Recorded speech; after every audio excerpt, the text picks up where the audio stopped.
How is the worth of an individual or an enterprise determined? My fellow Toastmasters and guests, today I'm all about arriving how the worth of an individual is determined. For the purpose of my speech today, I'm going to eliminate anything that is not measurable. So what doesn't have numerical value in it, we are eliminating that. So if you say principles, morals, those kind of things, I'm eliminating in my speech. Okay. Typically, the worth of an individual is determined by 2 points. One is what age that individual is and what is the most precious thing at that age. Okay. So if you ask a child, what is the most important thing at that age is learning things. So the report card would serve as a means to measure the worth. Of course, by that I mean their physical activities and of course their academic performance. If I ask a person who has just finished college and all the way up to retirement, the numerical measures would of course mean their bank statements, their list of properties and so on. And if it is going to be an old person, then the most precious thing that they have is time, which is measured by good health, for which numerical measures would be medical history. And for that you'll have your blood study and a lipid profile and so on and so forth. So to illustrate what I'm about to say, I'll just use Dorai Raj's example. In my last TT session, he said that he scored very poorly in chemistry, and I'm going to capitalize on that.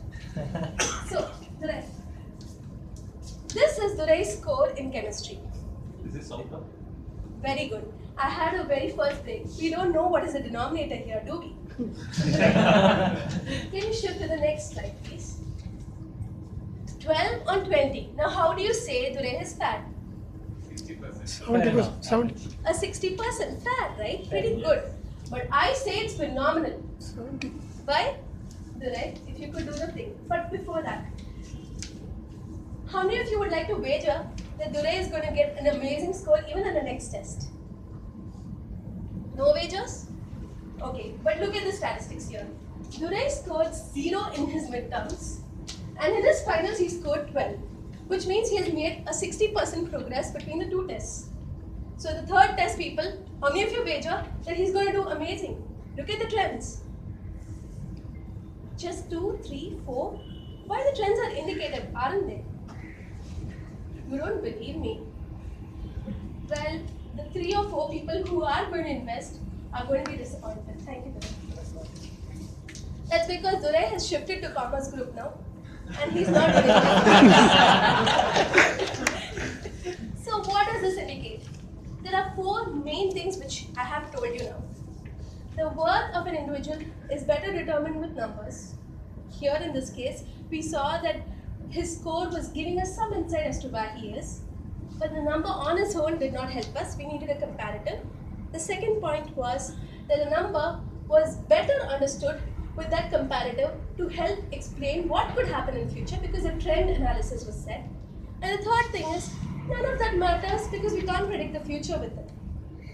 So now, I'll move to another example, a second example which I would help in illustrating in how people determine the worth of an enterprise.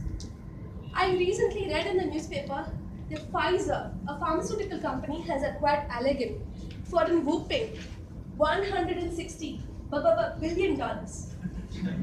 Okay? So now $160 billion. Now its worth is determined by the financial statement, right? Its balance sheet, its profit and loss account.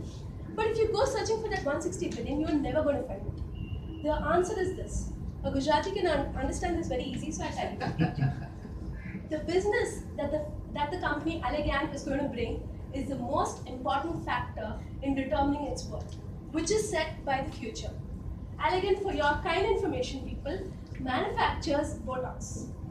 The chemical which when injected in your body can help in making your facial muscles look very much better. What was just a need yesterday, a want by a few celebrities, is now being estimated that everyone will want it. And that is how the worth of the company has been determined. This would now help me in arriving at my eventual conclusion. What is my title got to do with this? Chitragupta? Well, Chitragupta, according to Hindu mythology, is the son of Brahma, who happens to be the person who writes down your balance sheet in terms of sins and good deeds. He then presents that to the gods. And when the gods are going to analyze this information, they'll decide whether you belong in heaven or hell. But I know one thing, people. At the precipice of New Year, they are wrong. because that doesn't decide my future. And I hope that in this new year, you're not startled or you're not feeling sad about any of these numbers because you still know that you have time and the future can be not as bleak as the number just projected. Thank you.